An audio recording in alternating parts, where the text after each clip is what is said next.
O Minnesota Timberwolves acaba de adquirir LaMelo Ball em uma troca com Charlotte Hornets. Ontem, no final do draft da segunda rodada, o Shams entra ao vivo na ESPN para soltar uma bomba, que o Charlotte Hornets estava ouvindo ofertas pelo LaMelo Ball. Não é que eles estavam ofertando o LaMelo Ball, mas o Shams soltou a notícia que vários times chegaram com ofertas interessantes pelo LaMelo, e que o Charlotte estava, de fato, disposto a ouvir. E agora, poucas horas depois, 10 horas depois, uma troca é concretizada. LaMelo Ball é o novo armador principal do Minnesota Timberwolves e vai formar o que talvez seja o melhor backcourt da NBA com o Anthony Edwards. Eles que foram da mesma classe do draft, né? O Ant saindo no pick número 1 e o LaMelo na pick número 3. De cara, quando saiu a notícia do Shams na madrugada, eu tava acordado, conversando no grupo dos Mutombos, e a notícia já era que quem tava de olho mais era o Toronto Raptors e o Minnesota Timberwolves. Eu fiquei pensando qual pode ser o pacote do Timberwolves e não cheguei numa resposta boa, até porque eles não tinham muitos ativos de draft pra mandar e também não tinham muitos jogadores pra mandar, não. Começaram a especular se seria uma troca envolvendo o Gobert.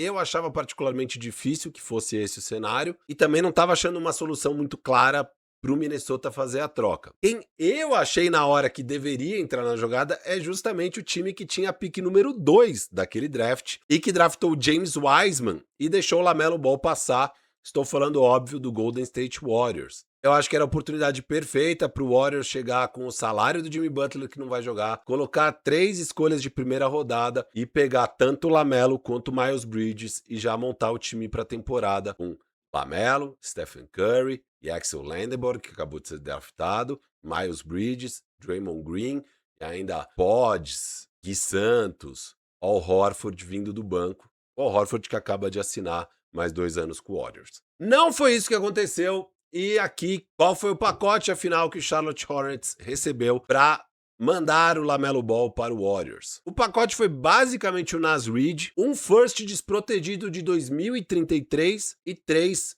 swaps de primeira rodada, em 28, 29 e 30, além de 3 escolhas de segunda rodada. A primeira pergunta que todo mundo está se fazendo é: caramba, por que o Charlotte estava querendo vender o LaMelo Ball? Eu particularmente gosto dessa estratégia. O LaMelo Ball é um cara que teve muito problema nesses anos de NBA, não consegue ficar saudável em quadra, só que teve um ótimo final de temporada, né? Eu lá em dezembro tava falando, chega, vira a página, vende ele, e isso com ele na baixa. Eu achava que igual o Atlanta fez com o Trae Young e igual o Grizzlies queria fazer com o Ja Morant, o Charlotte também deveria fazer com o LaMelo Ball. Que bom que eles não fizeram, porque ele finalmente engrenou, ele finalmente teve uma sequência. O Charlotte jogou bem demais durante essa sequência, conseguiu ir para o play-in e aí caiu no play-in, não foi para os playoffs, mas foi uma ótima temporada. Então, LaMelo Ball, o valor dele recuperou bastante, né?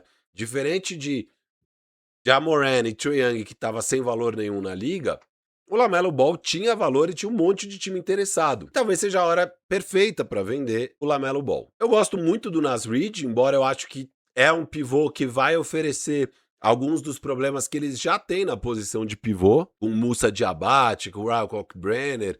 Eles ainda não têm um cara perfeito para a posição, mas ele é de longe o mais talentoso agora de todas as opções do Charlotte. E eles também pegaram no draft um cara também, um pivô baixo, que também vai oferecer problemas diferentes e tal, que é o Steinbach. Então, sei lá o que vai ser dessa posição, mas eu gosto muito do Naz Reid. Acho que ele é um jogador com muito valor aí na liga. Cresce nos playoffs, que joga duro, que mete bola, que faz cestas, que eu adoro a mentalidade do Naz Reid jogando basquete. Acho que ele vai acrescentar muito ao time de Charlotte. E tem esse pacotão de picks que 2033 acho que tem muito valor, porque, cara, vai saber se o Anthony Edwards ainda vai estar lá, se o LaMelo Ball ainda vai estar lá. E mesmo esses swaps, tá? Porque são 3 anos seguidos e você controla a escolha do Wolves. Então, 28, 29 e 30. Cara, é em um aninho desses, uma lesão uma lesão do LaMelo, que vive lesionado, e aí esse time cai pro play-in, e aí do nada já tem 3 bolinhas de ping-pong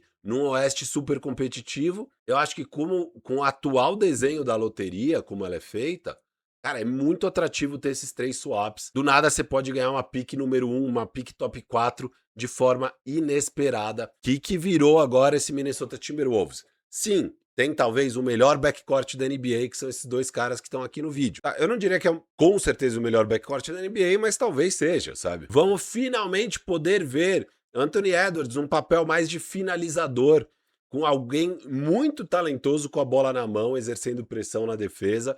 Vai ser muito interessante ver essa dinâmica. Eu acho que eles têm tudo para complementar muito bem o jogo um do outro. E eles ainda têm uma infraestrutura defensiva incrível, porque o Ant é um muito bom defensor, tem o Jaden McDaniels, que é um dos melhores alas defensivos da NBA, e tem um dos melhores protetores de aro e de garrafão lá dentro, que é o Rudy Gobert.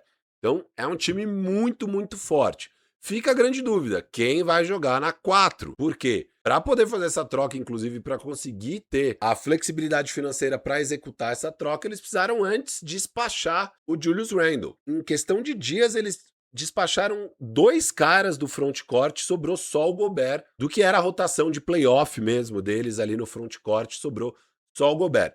Eu vejo esse time jogando, óbvio, com LaMelo na 1, Ant na 2, o Ayo Sumo, que acabou de renovar, na 3, Jaden McDaniels na 4 e Rudy Gobert na 5. Para executar essa troca, acabou juntando com a troca do Randle e aí dá um match total de salário, mandando Randle e Naz Reid e pegando de volta Josh Green e LaMelo Ball. É 100% de match de salário. E agora eles não podem passar do segundo apron, eles são proibidos, é um hard cap por conta dessa troca. E eles têm mais ou menos 11 milhões de salário sobrando para preencher pelo menos mais 4 vagas das 5 disponíveis no elenco. Eles hoje contam com 10 jogadores. Além dos 5 que eu já falei, tem o Josh Green, que acabou de chegar, tem o Donte DiVincenzo, que tá machucado, tem o John Behringer, que é um pivô que eles pegaram no draft do ano passado, bem talentoso, acho que agora ele vai ter muito mais oportunidade. Tem o Terrence Shannon Jr., que é um ala muito forte, atlético, que foi muito bem nos playoffs nos 2 anos, nas poucas oportunidades que teve, mas na temporada regular do ano passado decepcionou. Acho que agora ele vai ter muito mais espaço e vamos ver se ele vai bem nesse espaço dele. E o Julian Phillips, que é uma team option que eles devem pegar. Além disso, eles têm o Jalen Clark, que é um restricted free agent. Eu imagino que eles renovem com o Jalen Clark. E aí eu imagino eles trazendo de volta alguns veteraninhos, tipo o Slomo, o Mike Conley mesmo. Mas talvez eles vão atrás de um pouquinho de profundidade agora no frontcourt que tá faltando. O que eu faria se eu sou o Minnesota? É óbvio tentar trocar esse salário expiring do Donte DiVincenzo, com o que sobrou aí de ativos. Eu não sei o que sobrou agora de ativos de draft, mas se sobrou alguma coisa, tenta despachar esse salário, ou então faz um buyout, sei lá, pra você ter um pouquinho mais de flexibilidade aqui, já que o Donte DiVincenzo não deve jogar essa temporada inteira, nem os playoffs. Então não vale a pena pro Minnesota ficar com esse salário ali parado. Então vamos lá, eu gosto dessa aposta pro Minnesota. Eu gosto porque eu gosto de apostas, mas é bem arriscado. O LaMelo, cara, tem um motivo do Charlotte estar topando vender ele na alta, e o motivo é que é uma rara alta.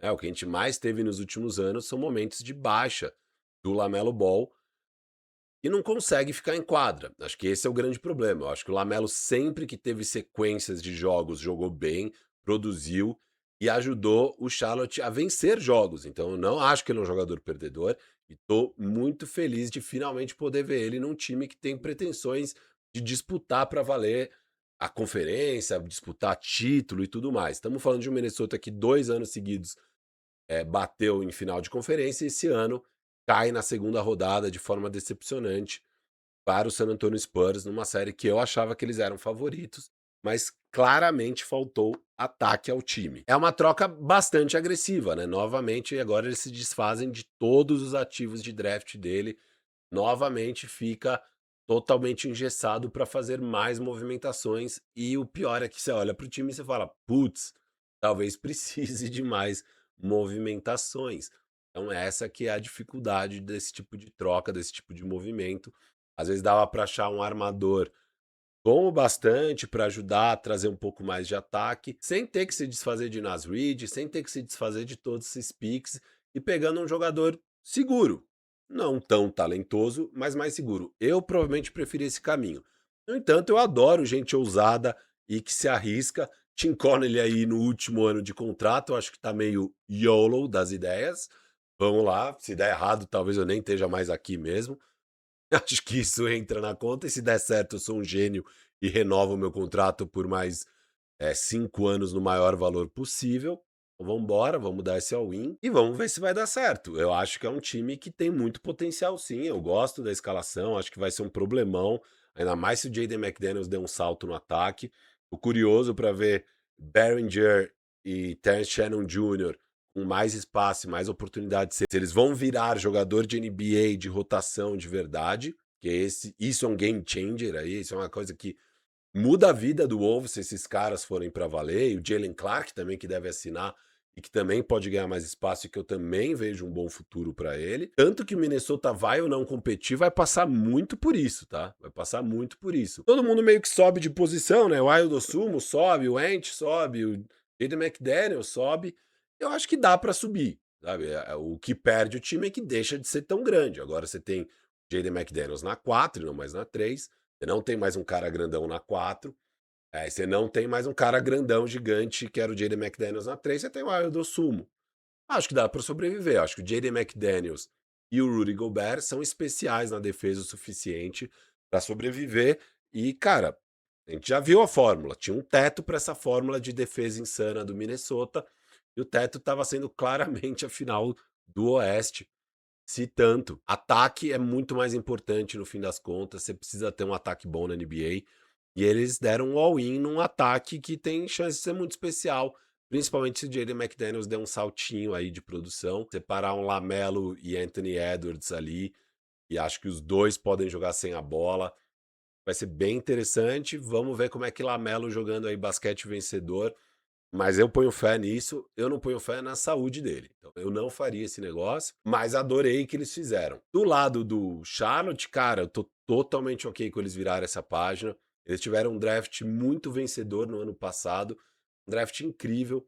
Pegar Conk Nipple, pegar Sion James, pegar o Kalkbrenner, pegar o próprio Liam McNeely, que jogou menos, mas eu gosto muito. E eu acho que o time tem um tanto de talento necessário para virar essa página, opera como um time jovem na crescente. Eles ainda estavam longe de competir para valer, e agora eles são um time jovem, com muito talento, sem nenhuma pressão, porque o Lamelo Ball era uma pressão para competir agora, eles podem ir um pouquinho mais devagar e entendendo, será que o Com pode ser um franchise player? Será que o Brandon Miller pode ser um franchise player? Ou eles são um 2 e um 3 e aí com o tempo a gente acha o cara desse time que talvez ainda falte e tudo bem faltar. Agora você não tem nenhum contrato máximo no time, né? O maior salário é do próprio Nas Reed, que acaba de chegar aqui com 23 milhões e depois do Miles Bridges com 22 milhões. É um time baratinho e que tem uma tonelada de picks de primeira rodada no futuro. São 12 picks de primeira rodada até 2033. Eles têm de Dallas e de Miami nesse ano. De Miami protegido 14. Dallas protegido só top 2. Então o Charlotte está em uma ótima situação. Quem vai ser o armador do time? Olha, eu imagino que eles renovem Kobe White seja promovido aí ao time titular. E aí devem ir com Kobe White, Trey Mann, Conk Nipple, Brandon Miller, um monte de armadores para ir jogando no time. O próprio Sion James na 2 também ajudando aí nessa rotação de armadores do time. E tem grandes talentos aí para desenvolver, né? Tem o Brandon Miller e o Conk Nipple principalmente. Mas, pô, ainda tem Nas Reed, Sion James, muitos jogadores talentosos nesse time, que é agora ainda mais pro futuro, né? Se tinha alguma pretensão do Charlotte brigar essa temporada, acho que agora esquece, agora é um passinho para trás, e eu gosto desse passinho para trás aqui. Inclusive, pode dar mais passos para trás, pode trocar o Miles Bridges se aparecer algum time interessado, pode trocar o próprio Nas Reed se aparecer algum time interessado. Eu acho que Charlotte tá para negócio, se for o caso. E é construir para Brandon Miller e Conk Nipple mesmo. E acho bem interessante esse caminho. É isso aí, me diz nos comentários se você gosta dessa movimentação, tanto do lado de Charlotte quanto do lado do Minnesota. Eu, particularmente, estou muito empolgado para ver esse time do Wolves jogar. Vai ser um basquete, no mínimo, divertidíssimo e espero que muito competitivo, torcendo desde já para ele ficar saudável, Lamelo Ball, agora mais do que nunca. Valeu, um abraço.